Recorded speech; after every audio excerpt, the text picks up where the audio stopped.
Continuamos con hechos que transforman la realidad y hoy estaremos conversando con Alfonso Rangel, quien es abogado venezolano y preparador de formas migratorias en Estados Unidos. Actualmente está terminando una maestría en leyes en University of Dayton y estaremos conversando con él sobre la situación actual de los inmigrantes venezolanos en Estados Unidos tras todas estas medidas que ha tomado el presidente de ese país, Donald Trump. Eso es, la nueva administración de Trump ha generado, bueno, antes de ganar las elecciones y lo cumple, y bueno, hay mucha incertidumbre. Invitamos a seguir @rangel.inmigración. Un saludo, abogado, ¿cómo se encuentra? Aquí le está hablando Kenji Millán y por su compañera que lo saludó inicialmente, Jocelyn Luna. ¿Cuál es la situación migratoria en la actualidad de los venezolanos en Estados Unidos, considerando las políticas y cambios recientes en esta materia? Bienvenido. Gracias, Kenji. Gracias, Jocelyn. Un placer estar aquí en Éxito con ustedes compartiendo. Mira, el presidente Trump está cumpliendo lo que él prometió en campaña. Trump prometió deportaciones masivas. Trump atacaba los programas humanitarios de Biden diciendo que eran ilegales. Y él ha hecho una serie de medidas, de órdenes ejecutivas, ¿okay? Que son decretos del presidente, tratando de cambiar esa situación. La primera cosa que él hizo a través de un decreto ejecutivo fue tratar de quitar la nacionalidad de los hijos de los inmigrantes nacidos en Estados Unidos, cuyos padres no tienen estatus. Eso duró menos de 24 horas, porque una corte federal al día siguiente anuló esa orden ejecutiva. Él, dentro de las medidas que tomó una medida bien drástica que creó deportaciones expeditas y dijo que las personas que habían entrado a los Estados Unidos con el paro humanitario, más de 500,000 de personas de Nicaragua, Haití y Venezuela que entraron, y de Cuba, con el paro humanitario, y tienen menos de 2 años en el país, le da el poder a ICE de revocar ese parole y deportarlos de manera expedita. Cuando hablamos de manera expedita es que esa persona no tiene el derecho de ser oído por un juez de inmigración. Igual forma, lo mismo dijo a las personas que entraron con la aplicación CBP One. Si usted tiene menos de 2 años en los Estados Unidos y entró con por alguna de esas dos vías, la administración de Trump considera que usted entró de forma ilegal. Y si no tiene un procedimiento migratorio, es sujeto entonces a una deportación expedita sin necesidad de ser oído por un juez de inmigración, cosa que viola la quinta enmienda de los Estados Unidos, que establece el debido proceso. Usted tiene el derecho a ser oído por un juez, por su juez natural, y defenderse. De igual forma tiene el principio de la doble instancia, algo común que tenemos en el derecho venezolano. Pero la guinda del pastel ha sido entonces la anulación del TPS para Venezuela. Ya va a salir publicado en el registro federal, que es el equivalente a la Gaceta Oficial que tenemos en Venezuela, que este programa que beneficia a más de 300,000 venezolanos quienes estamos en los Estados Unidos antes del 31 de julio del 2023, ya no tenemos entonces la opción a tener un permiso de trabajo y un número de seguridad social bajo este programa. El programa tenía una validez de 60 días, ¿okay? Sin embargo, ya las asociaciones de inmigrantes y de abogados migratorios, incluso de origen venezolano, ya están preparando las demandas colectivas para atacar este programa. La administración Trump eliminó el programa para El Salvador y para Sudán en su primer periodo de gobierno, y las cortes federales restablecieron el TPS para estas naciones. Abogado, precisamente, son unos 350,000 venezolanos que están sujetos a ser deportados en los próximos meses. Pero de todos estos casos, ¿cuáles son las probabilidades que hay que tomar en cuenta en cada uno de esas familias o de esos sujetos que tenían este estatuto de protección temporal? ¿Cuáles son esas condiciones por las que puede ser deportado? Okay. Básicamente las personas que tienen menos de 2 años en los Estados Unidos, entraron por la frontera, entraron por CBP One, entraron por paro humanitario, son sujetos de ser deportados. Y aquellas personas que tienen delitos, así sean delitos menores. Es el momento para que los inmigrantes en los Estados Unidos sean invisibles, usen el sentido común y se alejen lo más posible de los problemas. No es un momento de manejar sin licencia, no es el momento de pasarse un alto, no es el momento de comerse una luz.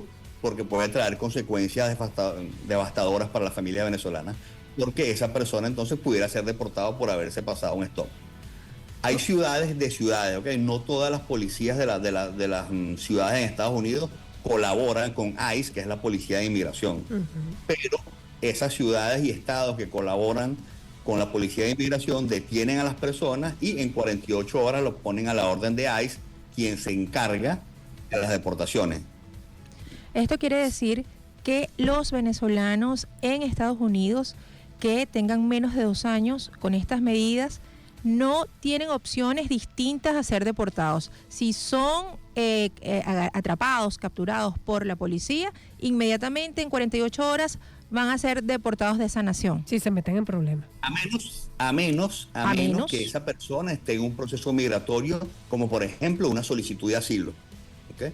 No con esto quiere decirle que usted está obligado a someter un asilo, porque los casos de asilo se evalúan caso a caso, ¿ok? Pero lo más común va a ser que entonces esas personas que le quiten el TPS van a aplicar asilo, cosa que tampoco favorece al gobierno, porque hay 3,5 millones de casos de asilo en las Cortes de Inmigración y más de 1,5 millones de solicitudes de asilo en sede administrativa, en UCI. ¿Okay? Hubo Estamos hablando de que protestas. hay 5 millones de casos de asilo pendientes en los Estados Unidos, y si todas las personas que entraron por CBP-1 y por TPS que no tenían asilo aplican, estamos hablando de que puede haber más de 1 millón de solicitudes de asilo adicionales a las que ya están trabajando en la sede administrativa y en las cortes aquí en los Estados Unidos. Claro, hubo protestas de venezolanos en la ciudad del Doral que están alzando su voz en rechazo a esta medida. Esto puede perjudicar a los venezolanos que están en esa zona y que están haciendo ciertas manifestaciones en contra de la medida. Yo no creo que los venezolanos se vean perjudicados por manifestar, y sobre todo en el Doral, porque la ciudad de Doral es una ciudad que es amigo de los inmigrantes. El 80% de los inmigrantes allá son venezolanos, y yo no creo que tenga ningún tipo de perjuicio en su contra por protestar. Aquí es un derecho y ese derecho se respeta.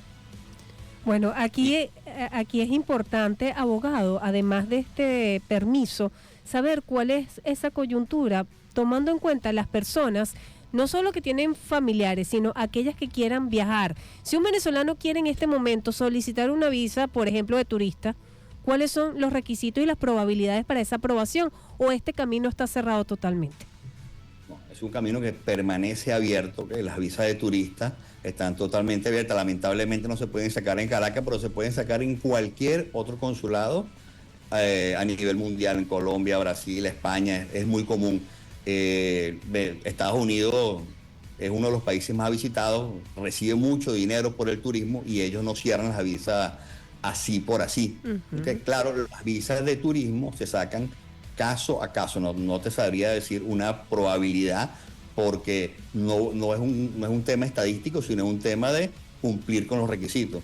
Si usted tiene suficiente arraigo en su país de origen, si usted es profesional, si usted es estudiante, si usted tiene su casa, su negocio, usted debe demostrarle al oficial consular de que usted tiene suficientes motivos para regresar a su país de origen.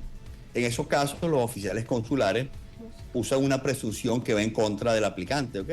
El oficial consular presume que tú te quieres quedar en los Estados Unidos. Entonces, la carga de la prueba se invierte y eres tú quien debes demostrarle al oficial consular que tienes suficientes motivos para regresar a tu país y suficientes ingresos para costear tu viaje en los Estados Unidos. Abogado, vamos a ir a una pausa publicitaria y de inmediato volvemos con esta maravillosa información. Publicidad. Es que es hora de tomarnos un café de pastelería TDK, y es que yo quiero contarles por qué es mi lugar seguro. Porque ahí hay tortas como la Red Velvet, fresa con chantilly, corona blanca, selva negra, selva blanca, infinidad de pizzas, paninis, un menú gastronómico que rico es y es muy sabroso compartir en esos espacios tan confortables. @pastelería TDK, el lugar más dulce de tu ciudad. Conectando el presente con el futuro. Por 2 razones.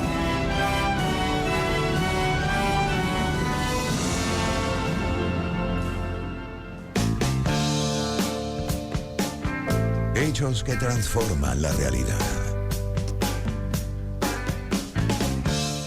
Y continuamos conversando con el abogado Alfonso Rangel. Por cierto, ¿desde cuánto tiempo va que continúas fuera de nuestras fronteras, Alfonso? Ya tengo 3 años fuera del país. 3 años, y bueno, tienes la experiencia profesional y la vivencia particular para llevarnos todos estos temas.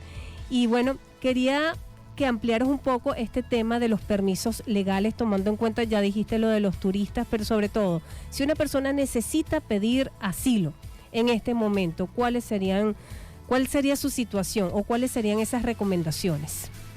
Si una persona para quiere poder pedir emigrar asilo, debe o pedir encontrarse asilo dentro de los Estados Unidos, ¿ok?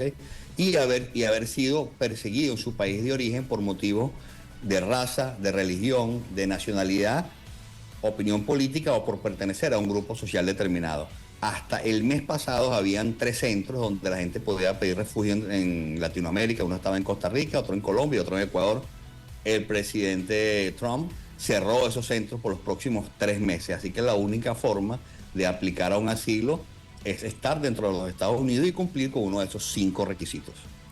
En nuestro portal de noticias mundour.com reseñan que Estados Unidos empezó a enviar migrantes a Guantánamo. La pregunta es, ¿cuáles son las consideraciones que toma el gobierno para determinar si va a deportar o los va a enviar a esta cárcel que está ubicada en Cuba? Mira, yo las invito, ¿verdad? Invito a los radioescuchas a que googleen la capacidad de Guantánamo, ¿ves? Guantánamo en su mejor momento, después de los ataques terroristas del 11 de septiembre, albergó solamente 800 presos. Y la capacidad máxima entre personal civil, militar y recluso es de 6.000 personas. Saqué la cuenta y hay que poner como a 4 personas por metro cuadrado para poder llevar 30.000 presos a Guantánamo. Yo creo que esa declaración se le salió de las manos al presidente Trump. Sí, y además, siendo esas las consideraciones, es inhumano enviarlos precisamente a esa base. Pero en este caso, ¿cuáles son las consideraciones que toman? ¿Cómo define el gobierno legalmente a este lo voy a deportar, lo voy a mandar a Venezuela, lo voy a mandar a Ecuador, lo voy a mandar a Brasil, o a este grupo lo voy a mandar a Guantánamo en este caso? Ok, ¿qué sucede? Nadie está en contra de que deporten a los delincuentes. Ya hay delincuentes en cárceles que cometieron delitos graves y que tienen orden de deportación. Hay otro tipo de personas que tienen orden de deportación que necesariamente no son criminales, pero tienen una orden de deportación, se vencieron los términos administrativos, no apelaron, dejaron dormir su caso y lamentablemente le dieron un tiempo para salir del país, no salieron del país. La Policía de Inmigración, ICE, tiene la dirección de estas personas, muchos de ellos tienen dispositivos electrónicos de GPS y actualmente los están buscando casa por casa, comunidad por comunidad, para hacer efectivas esas órdenes de deportación. ¿Cuál es el peligro de esas órdenes de deportación? Que estos oficiales del orden les ponen cuotas, ¿okay? Tienen que tener tantos deportados al día, tantos detenidos al día. Y cuando no consiguen a la persona o cuando llegaron a esa casa había otra persona sin documento, también se las llevan. Entonces después esa persona debe demostrar que tenía más de 2 años en el país, debe buscar un abogado de inmigración para poder entonces aplicar a un alivio y pelear su caso en tu juez de inmigración si fuera el caso. Claro. Si no cumple con lo anterior, puede ser entonces víctima de una deportación expedita. Abogado, quedan como menos de 2 minutos, pero es importante. El tiempo de la recluta que se llevan a todo el mundo. Ajá, algo así. Sí. Así, quedan menos de 2 minutos, pero su conocimiento es importante para todos nosotros. Y bueno, defensores de derechos humanos y líderes mundiales han señalado que no todos los venezolanos que están en Estados Unidos o en otras latitudes son parte del Tren de Aragua, vamos a decirlo así.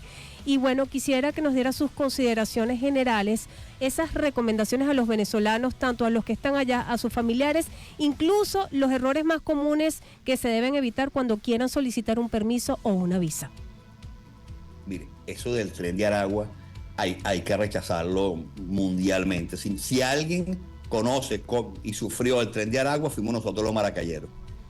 De verdad, esos comentarios racistas de la secretaria de Homeland Security en los Estados Unidos hay que rechazarlo a todo nivel. Y más que todo, pues cuando tú aplicas un TPS, a un permiso de trabajo, a un asilo, tus huellas dactilares y tus rasgos biométricos son tomados por el gobierno americano.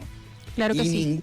Ningún delincuente en su sano juicio vaya a poner su huella dactilar para el gobierno. Así que yo te puedo asegurar que ninguna persona que sea beneficiaria del TPS pertenece a un grupo delictivo tan asqueroso como el Tren de Aragua. Además que cifras del FBI indican que el menor porcentaje delictivo en Estados Unidos es precisamente de latinos inmigrantes. Abogado, muchísimas gracias por acompañarnos esta tarde, por toda esa valiosa información que nos ha aportado. Las puertas de Por Dos Razones están abiertas siempre para ustedes y recuerden que pueden ver esta entrevista a través de Mundo UNR en YouTube. Gracias a Bueno, ustedes. será en otra oportunidad. Y espero verlas pronto. Gracias. Gracias. Son las 3 de la tarde.